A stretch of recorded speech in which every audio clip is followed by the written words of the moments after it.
Welcome to Thinking Outside the Soil with your host, Johnny Alfalfaseed, where we get to talk story and touch on topics about hydroponics and the farmers who grow the crops and creatures we need to eat.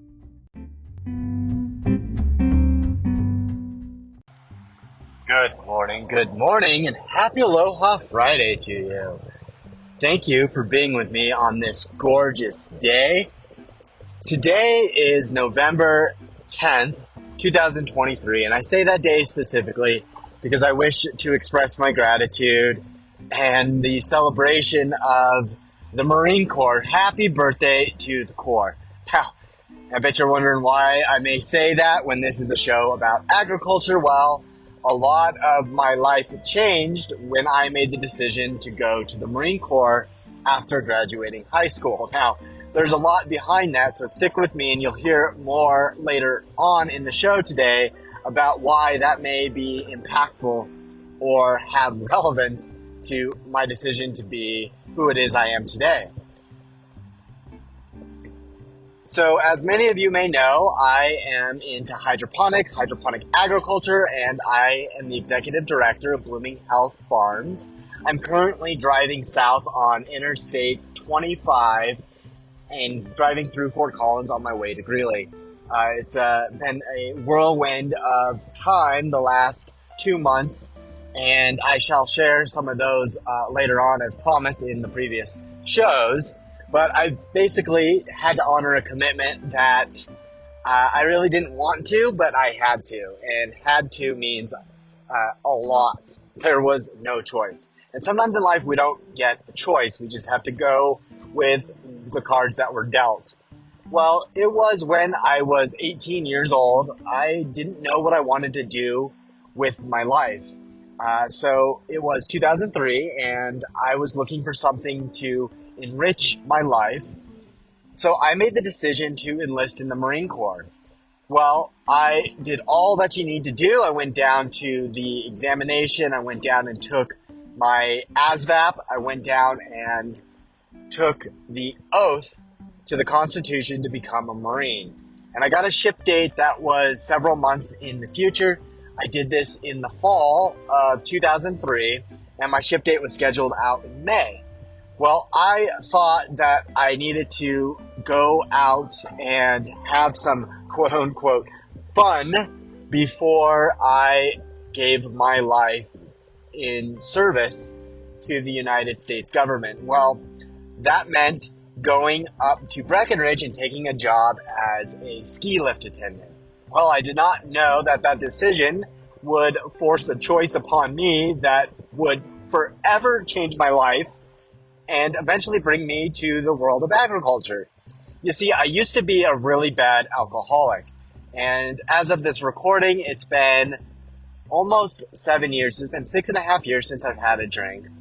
And I'm very proud of that because that bottle caused me to search for solutions at the bottom of it that I tried to fill my soul with and escape from the realities of what was going on. And I never really found the answers there, so I just kept searching and searching and searching.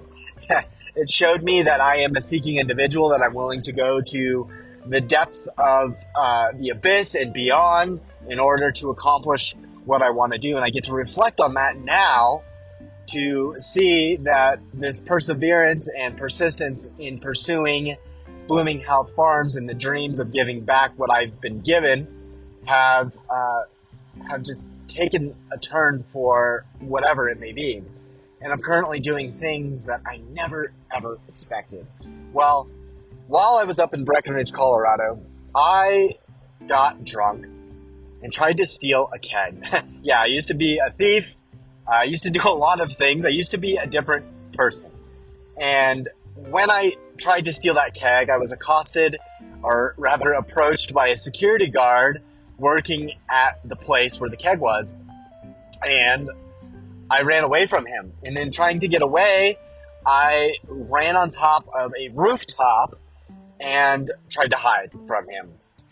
So it was that moment there that pivoted my life, because I literally leapt over the edge of the building and hung off the edge of a 30-foot building in order to try to get away from the security guard. Well, let me tell you something about a 30-foot ledge in Breckenridge during the wintertime. It is cold. It is impossible. Oh, and did I tell you that I was drunk? So I fell 30 feet onto my feet, and I broke my back. It shattered my spine. My L1 exploded. They call it a burst fracture. I didn't know that at the time, but when I went to the hospital shortly thereafter, the doctor said, "Sean, you're never going to walk again." And I didn't believe him at all. And in my drunken stress and shock, I said, "Well, I have to ski next season." He looked right down at me and said, "I don't think you understand. You're never going to walk again." And I said, "I don't think you understand. I have to ski next season." I believe it was that resolve and unwavering determination that allowed me to actually walk within a few weeks of having my back surgery. A few months later, I found myself in Mexico on the beach being chased by a friend with some Roman candles, and I ran for the first time after breaking my back. It's those experiences that truly show you who you can be, and I know that that was because I had made the decision to be all I could be, and I know that's the Army that says those things, but my decision to join the Marine Corps really did cause these things to change in my life. And I remember calling my recruiter laying in that hospital bed and said, "Hey, I broke my back, and I don't think I'm ever going to be able to join the military." And he said, "Yeah, you're absolutely right. We will do the paperwork that we need to do, and good luck, Sean." It was the last that I heard of him, and I reflect on that every November 10th, because that is something that was important to me, that I wanted to pursue, though I know now that there were other things at work. I call it the divine workings that changed my life. I'm not even sure what or why or how some of the things changed the way they did. But I do know that some of the results that happened after that have shown me that it's been an amazing decision to go down this path.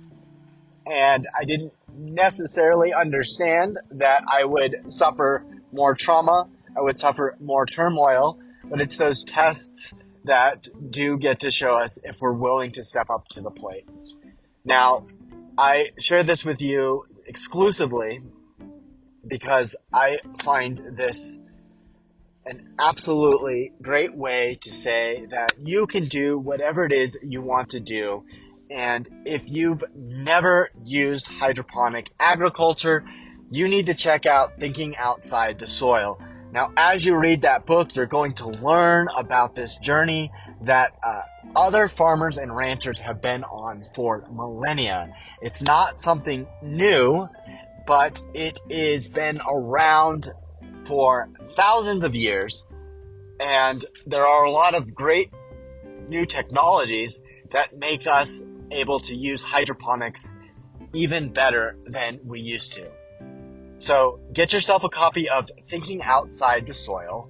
We just relaunched the book as of a week ago. So we are really excited to get this book out there. I changed the cover and added some stuff about chickens that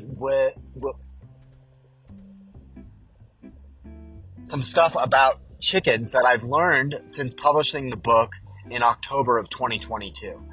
So get yourself a copy, dive into the chapters and learn how hydroponic fodder is helping farmers save water, improve their livestock quality, and helping us all become better stewards of the land, of our natural resources, and even the others in our communities, like the farmers and ranchers around you, or the youth who will become the contributing members of our community. And for those of you that get the book, just know that 50% of the profits from all the sales actually benefit Blooming Health Farms. Yeah, that's right. I'm giving half of my profits from the book right to the nonprofit that I started. And it's my commitment to my vision, to my dream, and to the youth like I used to be. So get yourself a copy, head on over to thinkingoutsidethesoil.com so you can be part of this next agricultural revolution. And thank you for being with me on today's episode. Join us again next time. Take care and have a lovely day.